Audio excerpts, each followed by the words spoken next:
y'all. So, my name is Rob. Wait, I messed that up already. My name's Mia. My name is Robert. Well, welcome to our Q&A. You guys have sent in hundreds and hundreds and hundreds of questions. Some of them were really good. Some of them were Really shit. really shit. Just absolute shit. Yeah. Just so bad. But it's okay. We combed through it and we picked out our favorites, and we're about to answer them for y'all instead of doing a traditional interview, because we want to connect with you and not some random journalist that just wants to ask stupid questions. Let's start with the first one. What is Rob's cutest tattoo? I think I should answer this one. I don't have any cute tattoos. No, I think one is like super cute. It's super small and people usually wouldn't notice it. But he has this one tattoo that's like a black arm. I don't know if you got. It's very cute. It's so adorable. I love it. The one on the left though, not the one on the right. The one on the left is my favorite. The shading is just a little bit more unique on the one on the left. No, he has this right here. He's got like these little stars that look like glitter. And I think that those are the absolute fucking cutest. And he has this one little, it's like smaller than my fingernail of Saturn. Those are honestly my favorite because they're just so tiny and cute. I love them. Treat me like a dog now. Who's a good boy? Who's a good boy, Robbie? Stop it. Okay, next question. Oops. Cancel.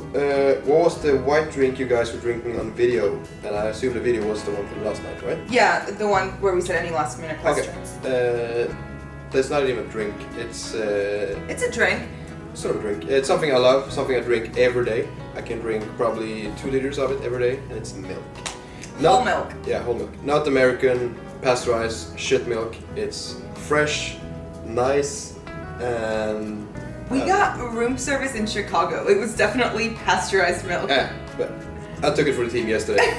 Otherwise, I'm drinking proper good milk. You took it for the team. I'm the one who took it for the team by drinking it. Yeah.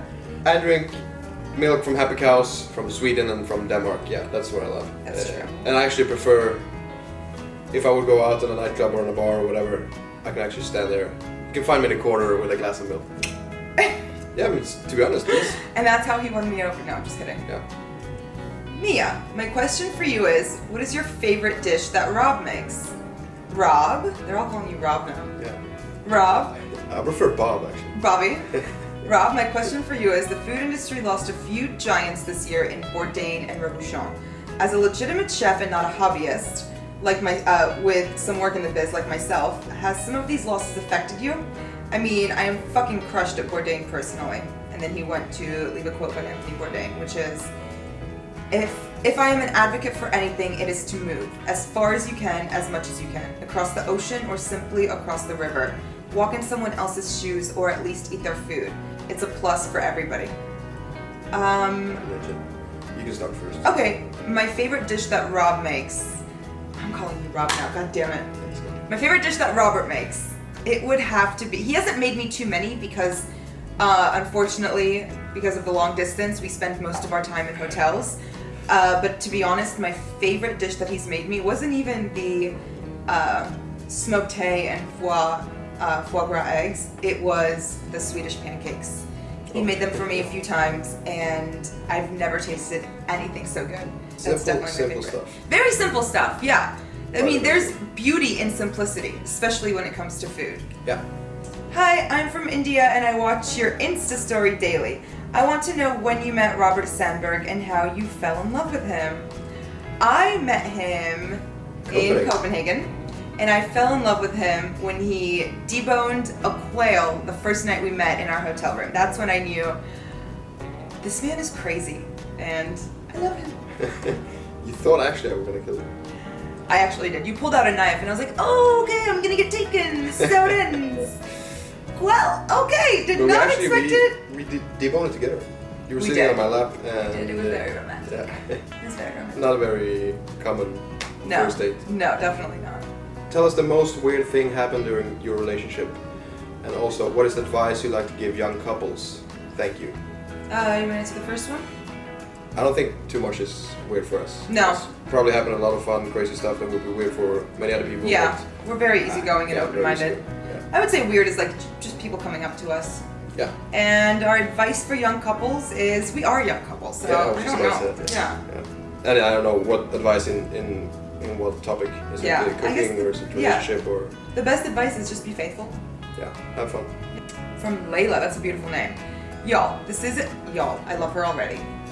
This isn't a specific question, but more of a show of support. Oh, I'm an Austinite that was 22 and living in Hong Kong when I met my man, a traveler from the Spanish Canary Islands. For a few years, we kept up a long-distance romance from Asia and then from Austin when I eventually moved back to the States.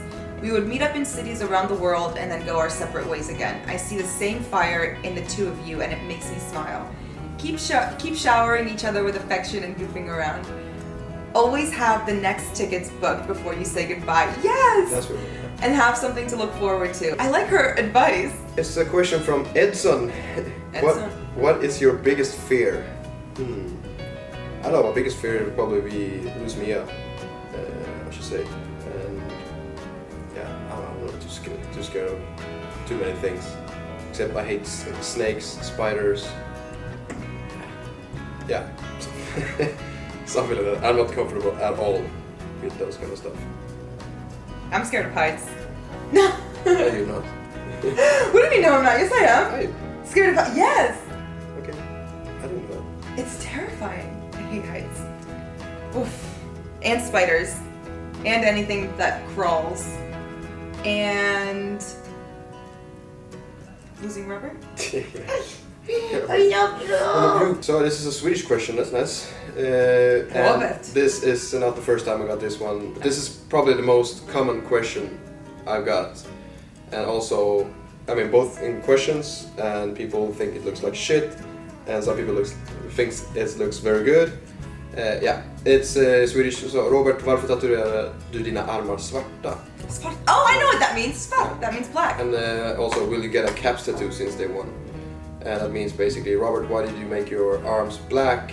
And as I always say, because I can. I wanted it black.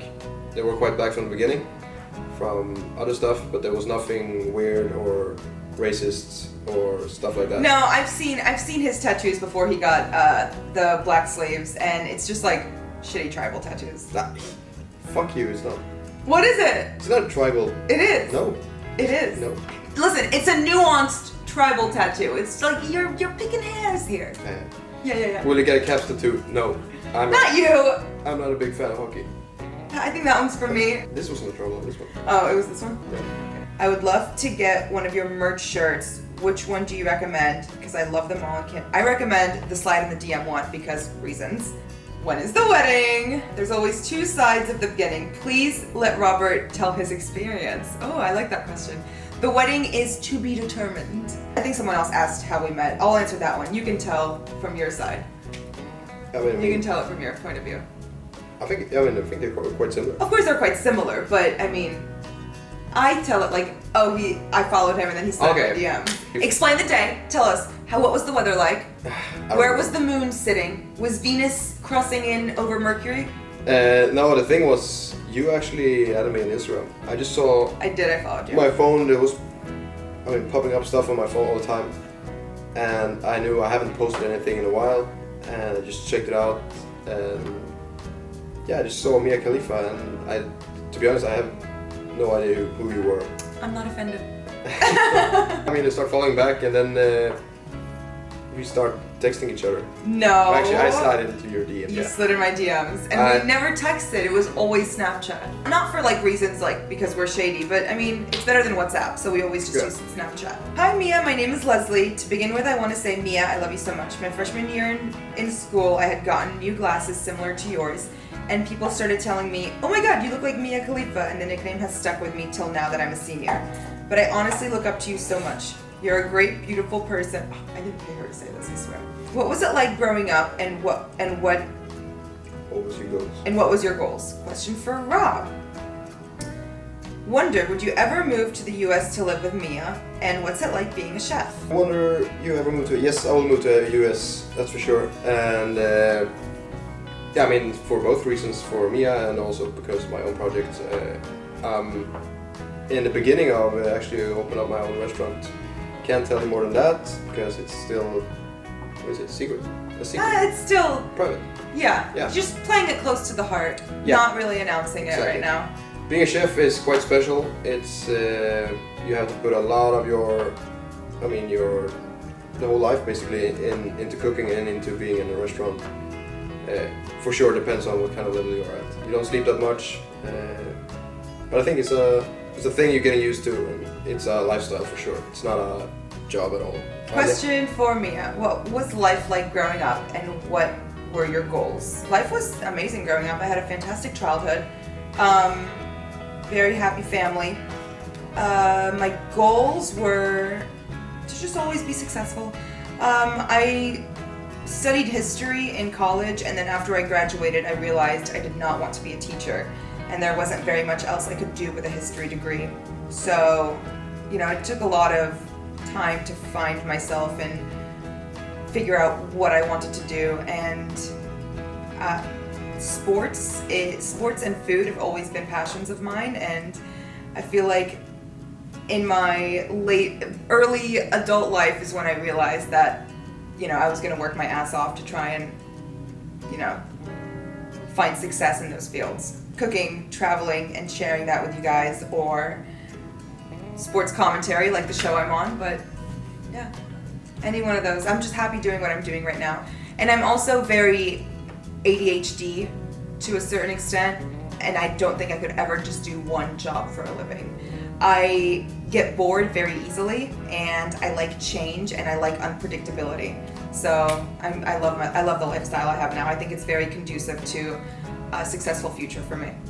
Mia, does the fact that many people still relate you to the porn industry affect you in your day-to-day life? Yes, it definitely does. In a bad way. Like, people still think that I'm doing it when I did it for 3 months, 4 years ago. And it affects me negatively, trying to get jobs, trying to get gigs, trying to work with companies, people coming up to me in public thinking they can talk to me a certain way. So definitely still has negative effects on me. Shout out from St. John, New Brunswick, Canada. Mia, I'm a Capitals fan too. What was your favorite moment during the playoffs besides winning the cup? Oh, I think the Braden Holtby save, for sure. What was your first two? It was when I was 15 or 14. I did this one called Unscarred. It's because I was a huge fan, or still am a huge fan of the band Pantera. Stop it. And the singer Phil Anselmo had us one, and I just said to myself, okay, I need this one. So since mom and dad are watching, you want to tell the story of how your mom found out? Yeah. No, I mean, me and two of my best friends back then, we decided to get our first tattoos, and we went to this shitty apartment in the suburbs of Falkenberg. This guy was sitting and tattooing with no gloves. There was nothing, seriously. We did it, and I hid it for my mom and dad for like, I think 1.5 years. That's a long time to hide a tattoo. Yeah, like, good job, high five. Yeah.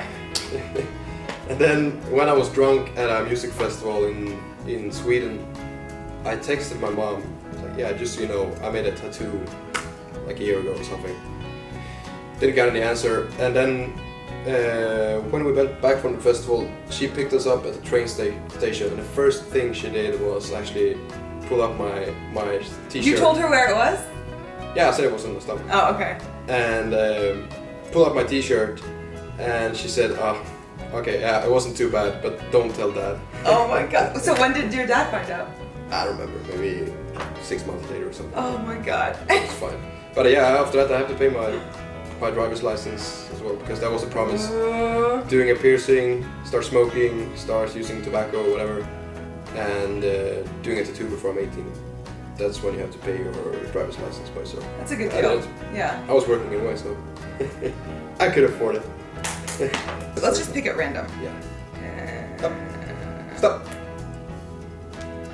To Mia, is Rob good in bed? Where did I get that awesome Johns Hopkins lacrosse shirt? All of my lacrosse shirts that I've ever worn are from Lacrosse Unlimited. Link right here. All right, this will be the last question. Which of you eats more than the other? It's definitely me, right? Yeah, you eat more. Definitely? Yeah, you do actually. Like, by far. Yeah. I think it's because I'm standing in the kitchen every day, smelling all this shit. Not this shit, but smelling all the food, and I'm basically standing in the heat and the smoke all the time. So it's just hard for me to eat a lot after that. I don't know why. I'm just getting full of all the smoke and all the. But even when we go out, Yeah. I eat so much. Like, he ordered yogurt and fruit for breakfast today, and I'm like, give me sausage, give me eggs, give me bacon, give me a croissant, give me avocado. And like, I'm already hungry again now. Yeah, me too actually. Yeah, I'm hungry. Should we get the sushi? Ooh. Go get it. Shit, sushi. Go get it. We'll do the outro eating the sushi. So. Sushi. So, thank you guys so much for sending in all of your questions. This was really fun. Yeah, it was actually very nice. Yeah. Got to know a lot about Robert. Let you guys get to know us. And for sure. And I just had a lot of fun. You guys, plenty more videos. Like, subscribe, comment the types of videos you want to see us post on this channel. We're really excited to get this going. Take care. Cheers. Bye-bye. Bye. Eat it. Eat it more.